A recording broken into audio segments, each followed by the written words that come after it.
Hi, I'm Connie Jakab, your host of the Bravely Connected podcast, where we find our inner brave to connect with ourselves, others, and what we dream of for our lives. Get comfy because we're about to dive in to finding our brave connection. Welcome to the Bravely Connected podcast. Are you experiencing compassion fatigue? What are the signs you need to be looking for? In this episode, I'm going to be sharing with you the exact signs that will tell you whether you're experiencing compassion fatigue, how it's impacting you, and what you can do about it. Are you ready to jump in? Before we move on, I want to encourage you to press that subscribe button because this episode is one of many where I show up to give you tools to stay bravely connected to yourself and to the others around you. There are so many people walking around right now in our world who have no idea the emotions and the thoughts that they're carrying on the inside of them that are impacting their work, their family, and their way and quality of life. Emotions like wanting to give up, tension, feeling stressed, feeling unworthy and anxious, overwhelmed with too much to do, feeling tired, feeling disconnected and lonely, being frustrated, and living with an enormous amount of self-doubt. You might be experiencing some of those emotions. There are people around you, and maybe even yourself. You might be thinking to yourself, I don't know if I can do this. No one understands what I'm going through. I need to handle it all. What am I missing? I need to do better. I just can't turn off. There's too much to do. Am I capable? Did you identify with any one of those? These were the emotions and thoughts that were documented from psychologists and social workers that I had the opportunity to work with last week. Now, listen to some of the behaviors that were coming out as a result of feeling these emotions and having these thoughts ruminating in their subconscious. Memory loss, feeling foggy, having no empathy, being moody, irritable, procrastination, wanting to just sleep all day, checking email obsessively, skipping meals, missing details, not sleeping, staying up late on their laptop, starting things but not finishing them, isolating, blaming, resenting work, and trying so hard to catch up. Did you relate to any one of those? I know I have. The number one behavior I've noticed in someone experiencing compassion fatigue is procrastination because it's too much. And so they avoid, they isolate, they go to sleep, or they numb themselves with alcohol or with constant scrolling. These are normal human reactions to feeling so overwhelmed, not just with task, but with constantly having to pour out to other people, to be giving out their compassion, that the last person they've been compassionate about is them. And what I want to do in this episode is I wanted you to identify, are you experiencing compassion fatigue? Do you have any one of those emotions? Are you thinking any of those thoughts? Or are any of those behaviors evident in your life right now? And I guess my next question is, do you want to do something about that? Because if you do, I want to share with you the exact steps that I walked these social workers and psychologists through to help them, give them a dose of self-care so that they could be compassionate towards themselves, so that they in turn can go out and be compassionate again to others. Now, this is a big part of my Bravely Connected method. The very first step of my Bravely Connected method is learning to attune into ourselves first. If we are not taking care of ourselves, we cannot take care of others. This is not a new concept, but what is new is being able to do it in a very simple way that allows us to check in with ourselves very quickly, that rapid rapport with myself to figure out where I am and to start to notice patterns. And so the first thing I walked these psychologists through was my attune in process. What is your resting emotional state? I've shared with what some of them had said. What does that emotion sound like as a sentence? I shared with you what some of those thoughts are and what behaviors are coming out. Now, what's beautiful about this is that if you do this every single day, I do this every single day. I do it very quickly. I do it in the car. I do it on a walk. I don't ruminate on these things. But what's beautiful about being able to ask myself those three questions is lately, and I'm just going to be really honest with you about what's going on in my world at this moment. I noticed that my resting emotional state for a long period of time now has been worry. And what does worry do to my body? The body keeps the score. And so I'm constantly feeling worried. I'm noticing physical warning signals surrounding my worry. Now, what's beautiful about this is now I can do something about it. But too many people go throughout their day, they have no idea what's going on with their emotions, their thoughts, and their behaviors. They have no idea how it's impacting them physically. They have no idea how it's impacting them relationally. I remember there was a time when my boys were young and they were a handful. We were going through a mental health crisis in our house, and I was the one that felt like I was carrying it all. And there was one particular day, my husband comes home from a long day of work. Granted, he's exhausted, he's had a tough day. Well, I had had a tough day too. In fact, I had had probably a tough week with my kids. When he walked in the door, he did not notice that they were literally hanging from the ceiling. They did not notice that our house was a complete disaster. It looked like a bomb went off. And he did not notice the absolute look of I am done on my face. He puts his hand on the counter and he goes, "Ah, oh, I have had the worst day." And I said, "Nobody cares." And I stormed away. Now, I did not realize if I had taken myself through my attune in process, I would have realized, oh, I am overwhelmed. And what it sounds like is this is too much. And the behaviors that are coming out is I'm getting pretty bitter and I'm starting to notice where my husband does not have my back. And if I would have noticed that, I could have taken some proactive action to say, hey, I need some help over here.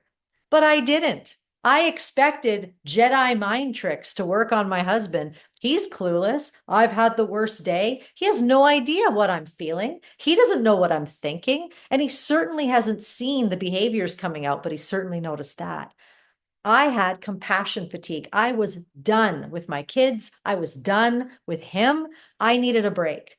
And oftentimes, if we don't know what we're feeling, and if we don't know how to articulate the thoughts and the behaviors coming out, we don't know how to advocate for ourselves.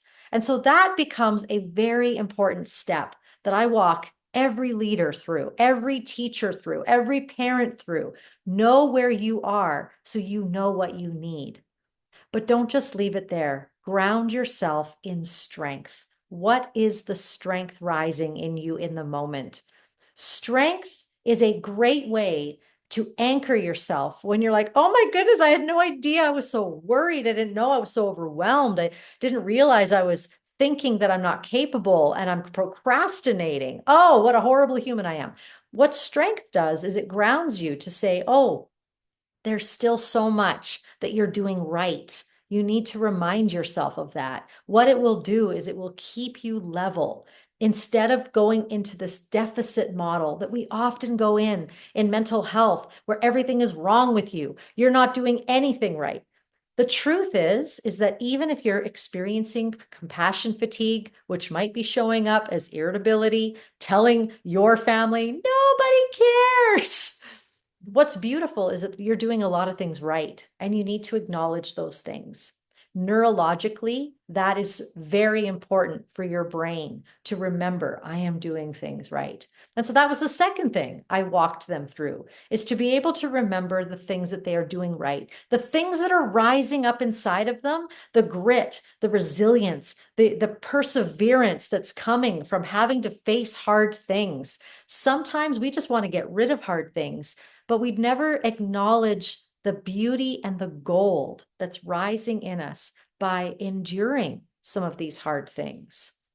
The gift that I received through those many years of struggle, being a mom with young kids, but also going through a mental health crisis, was I realized I am brave and I can show up when it's hard and I can love without walls and I can forgive when it hurts. But I had to acknowledge my own hurt, my own pain, my own trauma. I had to acknowledge those things so I could move forward. The next step that I walked them through was to acknowledge what they can control and what they can't. What this does is this allows you to come out of the tornado, out of what feels like a storm, and it allows you to remind yourself of what you can control. And what are you going to do about that? I can go to bed earlier. I can put my phone aside. I can not check my emails. I can say no to adding more clients. That was one thing that they came up with. I can learn how to have some boundaries, which we'll cover in another podcast very soon. I can make a choice in what I'm listening to and what I'm watching. So these were things that they could control. And then listing out all the things that you can't control. Well, I can't control what the weather is. I can't control what my boss will do. I can't control how other people will respond to me. But I can cope with that. I can figure out how I'm going to cope by coming up with a plan of how I will respond to people when they are a little reactive to me. I will cope by learning how to have my boundaries so that I don't burn out. This has to be a marathon for you. If you are helping other people, if you are teaching, if you are leading anyone, this is not a sprint. This is a marathon. You've got to look at it that way. How am I going to pace myself? So far, what I've covered, how to attune to yourself so you can take care of yourself, advocate for yourself, and know what you need. Number two, what did we just cover? We covered how do I ground that in strength? What am I doing well? But also what's being formed in me through some tough stuff. That's resilience. And then number three, identifying what you can control, what you can't control. And number four is going back to that strength. For every strength that you have, there is an opportunity. Where are the problems? List them out. List out what the problems are. And then beside every problem, list what is my strength? How will my bravery help me solve that problem? How will my ability to show up when it's hard help me to solve that problem? List it out. And then beside each one, where is the opportunity? Because every problem is an opportunity, but it's not an opportunity to a survival brain. A survival brain says, oh no, you got to bunker down. And this is why procrastination becomes what you end up doing. You end up going to bed. You end up avoiding. You end up isolating from other people, not because you're a bad person, not because you're not motivated. It's only because we are not connecting the idea of strength and opportunity together. We're not connecting those dots. All we see is the problem. It's important to identify what is the problem, but where you go from there is you identify, hey, actually, I have a strength. This is how my strength can help me with that problem. And here's the opportunity. So, for example, there was a time in my life where I did not know how to parent a boy that was struggling with anxiety, depression, opposition. I didn't know what to do. I had no clue as a parent. And so when the problem was there of how do I parent this boy that needs something from me that I don't seem to have, that is when the strength of, well, I know how to show up when it's hard. My dad taught me that. That's something that came to me through years of struggle and telling me to show up and keep going. So I've developed that skill, and the opportunity was I can create a plan of how am I going to show up tomorrow. So I wrote this down. All the problems that I experienced that day, the reactions, the conflicts, I remember thinking to myself, I'm going to create a plan the night before. If that happens again, here's how I'm going to respond. I'm going to pre-plan my response for tomorrow. And I kept doing that so I could manage me. So what I did was I took my problem, I identified my strength, and I identified the opportunity, how I'm going to solve this through my strength. And it changed everything. And so you have strengths that can lend themselves to the problem that you're facing and then open your eyes to the opportunities of how you can solve the problem. Those four things right there can help you start to overcome compassion fatigue. The truth is that you are a remarkable leader. You are an incredible parent. You are an awesome teacher. You are a heart-centered, loving psychologist or social worker that wants to make a difference in other people's lives. But we get burned out in this game because it's a constant output. So these 4 strategies are ways for you to start pouring back into yourself. You can do these in the morning when you wake up as a journal exercise. You can do them before you go to bed as a way to center yourself before you sleep, so that when you get up, you're thinking different. You've got a plan. I want to make sure that you make it because our world needs you. We need you to be bravely connected to yourself so that you can be bravely connected to those you love and you lead. You have what it takes. Don't forget it. Stay bravely connected.